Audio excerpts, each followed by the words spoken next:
Hello, everybody. The closing act is on. Paul said in the open, everybody knows that mobile is important. That warmed my heart. We could have stopped there and it would have been fine.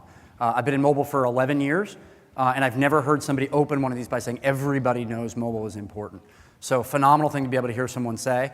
And then even more important to be able to hear agencies and clients stand up here and talk about how they went through solving specific problems to bring these mobile campaigns to life. So join me for just one sec to the clients and the agencies who solved the problems of the case studies you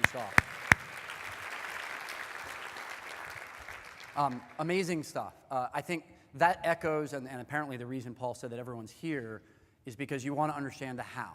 And so we've exited the why period in many cases, and we're into the how period. And where we're spending a lot of our time is trying to provide the data and knock down some of the big hurdles in the industry for people to take advantage of mobile. So we're spending a lot of our time on the how. A lot of times that doesn't mean that we get a buy out of it, but to the extent that you're all taking advantage of mobile, that's a big deal. And to prove that, I want to come back to the fat fingers thing from before. You said 50%, sub 1%. We see 50, 60,000 sites and apps and 3 billion ad requests a day on display. We see all the traffic on search. Sub 1% accidental clicks. And we know that because we track it in any site, and people do try to trick it. But people who, when their click-through rate goes above a certain, you can see it. It sticks out like a pun intended sore thumb. And so they get cut out of the network right away, and they've learned that. So I heard you say the number 50%. Do not, certainly do your research, make sure you're not getting bad clicks.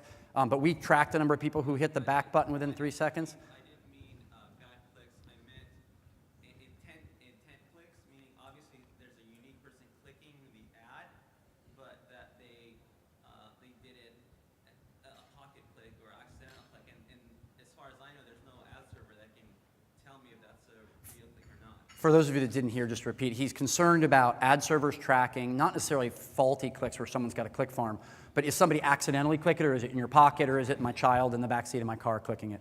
And so we measure that and we watch conversion rates. We certainly, with the ad serving stuff that I'll talk about in a minute, think we're going to get a lot closer on it.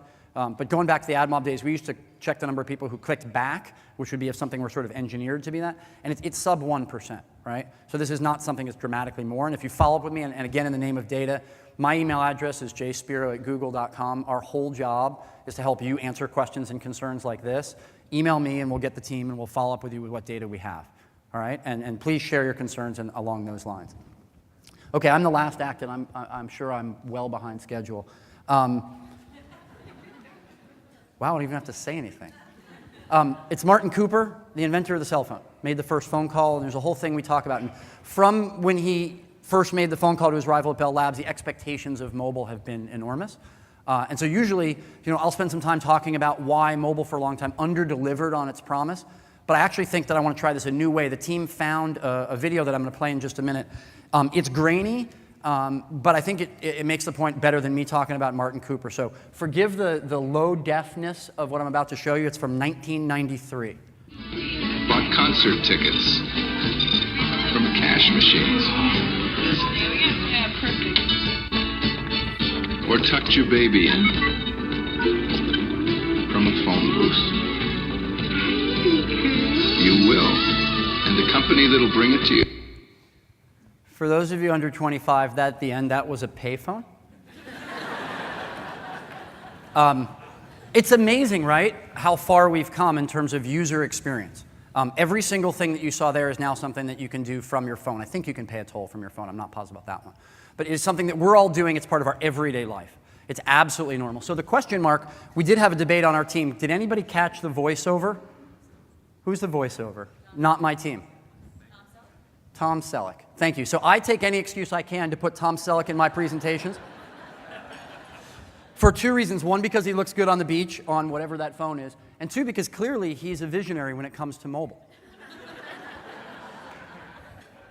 What Tom knew back in 1993, clearly, was that the network problems, the billing problems, the content problems, the device problems, everything that conspired to make mobile not what we wanted it to be from Martin Cooper forward, would finally sort of get solved. And when it did get solved, it would overachieve on all of our expectations. So for literally right now, you could walk into a Verizon store and for $99 or free, you can get a large 3G phone with a large touch screen on a fast network with great content that you can access. So I know you heard a lot today about who's doing things on smartphones, feature phones, all that. Every time someone replaces a feature phone, and there's different definitions of this, sort of the high end of the feature phone is sort of the BlackBerry Curve, BlackBerry Pearl world. Every time someone finally gives that up and trades it in for a broadband phone, 50x the number of queries, 50x the usage on YouTube, pretty much across everything that Google tracks, 50x. And I know you've heard some different stats. Again, I'm sure there's grounding for that as well, but we're watching this across everything. And so this is happening. And you've seen some stats, so I won't bore you with too much of this. Thank you to Apple for the iPhone, which turned the industry on its head. Everybody started actually competing to give better experiences with data on mobile phones. That's a big deal. And then the content providers get involved. And so you sort of have the experience that you're hoping and waiting for. Every day there's approximately 400,000 iPhones sold. Same number of Android phones sold every day. That's someone either turning an older version of those or more likely turning in something that was on a slower network with a lesser user experience, trading in the 1x for the 50x. And so you see that as a driver of all the experiences, and the investment that all of you and the publishing community are making creates a very positive feedback loop. So I did some basic arithmetic. We don't need this slide.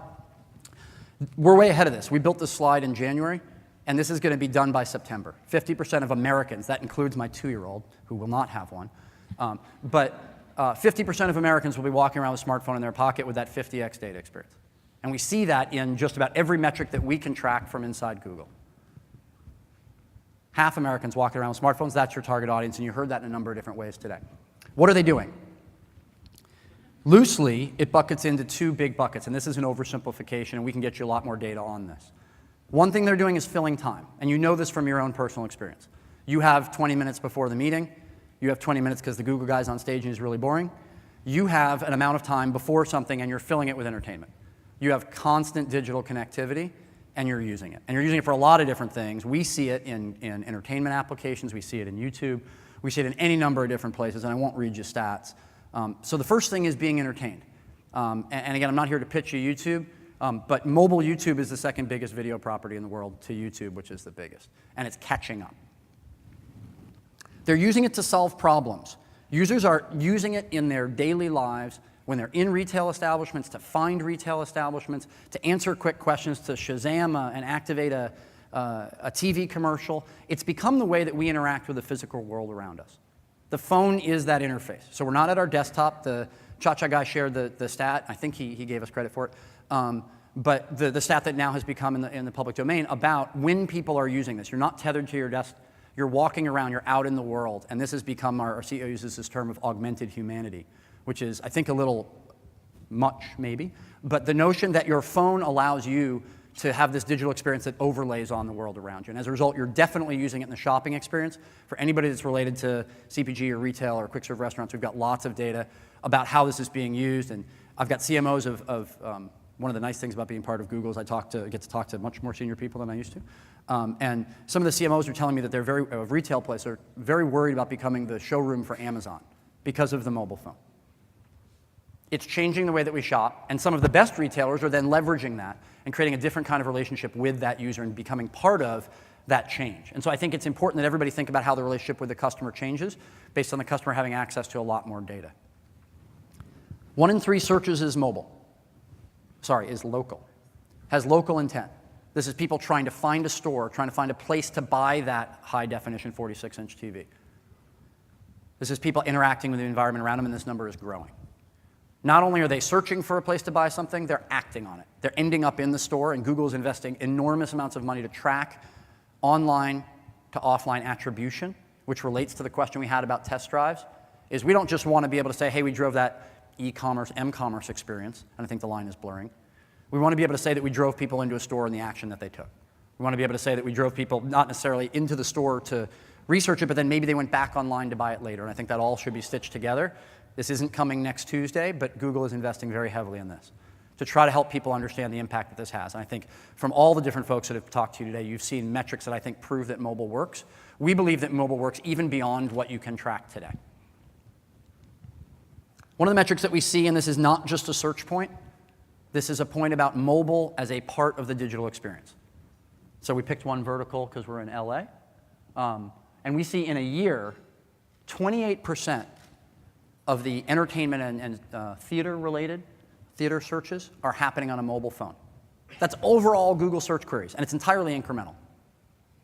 People are looking for places to see that movie, to buy the tickets, and all of that on a mobile phone. That's a big deal for the people that'll sell you the tickets, but it's a big deal for everybody trying to reach those folks. And you're reaching them in an entirely different context than you would be reaching them on a desktop. Nothing wrong with desktop. But you're reaching them in a very needs-driven environment where they're very receptive to things, and that's why they engage in the way that they do. We see this across every single category we have. Quick serve restaurants, it's north of 35% of the searches on a mobile phone. So a lot of what we're doing with our year is going out and talking to customers. Why? Hi, I'm Mike LeBeau. AV, can you hold that? I got out of order. Now I'm going to tease you with who this guy is. Thank you for going back. The reason we're going out to them is most of them have not invested the time. So the first part of this is about what Tom Selleck knew, which is the consumer experience. Consumers are there. We as businesses are not. Most mobile businesses are not there, and I've got a stat that I thought was next, which is going to come after the video. But we are, the video is about how Google is actually trying to make the user experience even better, and I'll roll the video now, but think of this as a cap on, the user experience has achieved what we want from it, and you can do great marketing with the user, but I think it's only going to get better. So let's do the video, and I'll come back. Hi, I'm Mike LeBeau. So you probably already knew that you can use your phone to do Google searches by voice. But what I bet you didn't know is that now with the new voice search for Android, you can say things like this. Send text to Bill Byrne. Let's meet at 6 o'clock on 5th Avenue outside the Guggenheim Museum. Pretty awesome, right? I just sent that text message totally by voice, no typing at all. We call that a voice action, and we've added a whole bunch of them on Android. Let's say I want to get some food at my favorite brunch place, but I don't have the number handy. With voice actions, I can find and automatically call any business just by saying its name. Call Blue Ribbon Bakery in New York.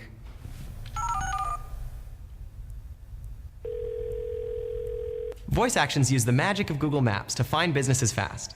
And I can use that same magic to get around town, too. Navigate to Rockefeller Plaza. With Google Maps navigation, I've got free turn-by-turn directions right on my phone. Turn left at West 14th Street. I can also use voice actions to find and play music. Listen to the Decemberists. You can play pretty much any music you could imagine. Just say whatever you're looking for, and any number of apps will go find it online for you. Take up your arms, sons and daughters. Even sending emails is a breeze. Send email to Dave Burke and Hugo Barra. Just booked a scuba diving trip to the Turks and Caicos in September! Exclamation point.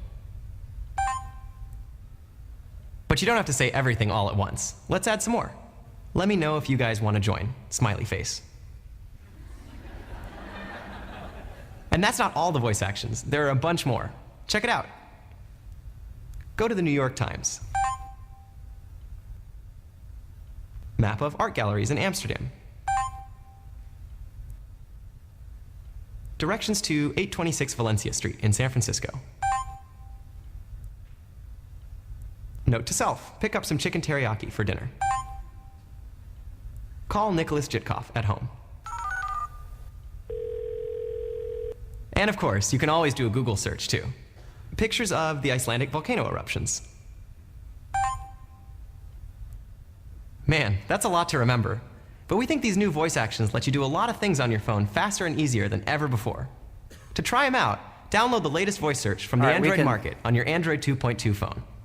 And have fun. So I'm giving away the ending. So two things I want you to take away from that. One, this is here right now. We're not doing science fiction. I will show you this afterwards on my phone.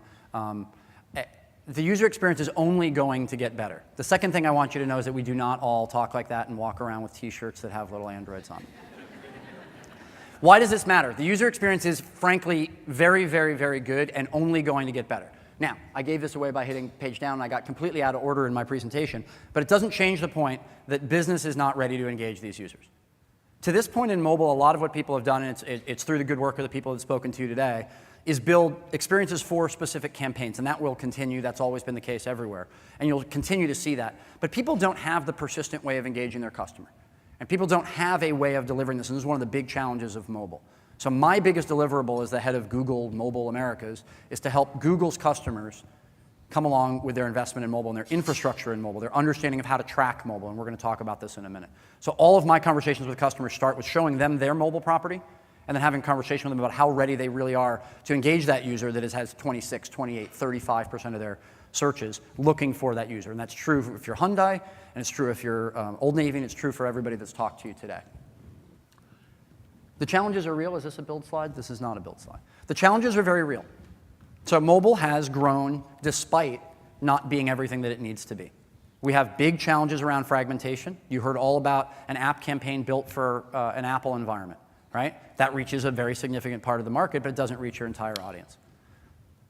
You have to be able to reach people across these to take advantage of the full scale of mobile. And so one of the big challenges is fragmentation along buying, vendors, and platforms. And that all will get fixed, and I think part of how that gets fixed is ad serving, part of how that gets fixed is standards, and there's a lot of work going into this, but mobile's not where it needs to be. And you want to be able to buy from lots of different vendors doing lots of different things. But mobile's, again, working hard at this, but not completely where it needs to be. So as you go into it, know that, and ask questions about how people are handling the fragmentation for a BlackBerry campaign versus for an audience. And you heard Millennial talk about how they wanted to reach an audience, so they targeted BlackBerry, but you shouldn't be limited. So that's the right thing to do to reach that audience. But you should be able to maximize that by reaching across all platforms. And I actually admire what Millennial did with the campaign, but we can do better as an industry. All right? Second thing is ad serving. It's entirely fragmented. And that means how you target that audience, how you track what went on, and the way that you create the feedback loops. And so ad serving needs to be fixed. You cannot use your desktop management tools today to manage mobile in a good way, and that needs to change. And it is changing. And we're making a big investment, and I'm sure that the Atlas people are and a lot of other folks. So it has to be seamless across both, and we're going to talk about that in a minute. And the last one is specific deep tracking. As an industry, we've tracked to the click, we've done brand studies, we've tracked on download pages to questions about test drives. If you do click to call, you can kind of test how many people called and ultimately ended up in a dealership on the back of that. But the tracking's not where it needs to be either. And we think a lot of this gets solved. And so again, I used the word again a little bit early, but we believe the first pillar of the way we're investing in mobile is trying to make it seamless so that it's easier for all of you, back to the setup at the beginning of the day, so that it's not as hard and you don't need as capable agency people as talk today, not putting the agency people out of a job, but they shouldn't have to be absolute deep mobile experts to be able to buy mobile. And that means the tracking and the ad serving and all the different pieces. So as you get ready to think about mobile, make sure you're having the conversations about how you're addressing this. We're spending a lot of our time trying to make it so that you can use DFA and Google Analytics. I'm sure the Omniture people are investing in the same thing, so that you can buy and manage media in the same way that you always have. So the first part is seamless, and ask people how you can use the same tools. And the second part for us is seamless does not mean mobile, desktop squeezed into mobile. Seamless does not mean do the same things you did on desktop and just port them to mobile.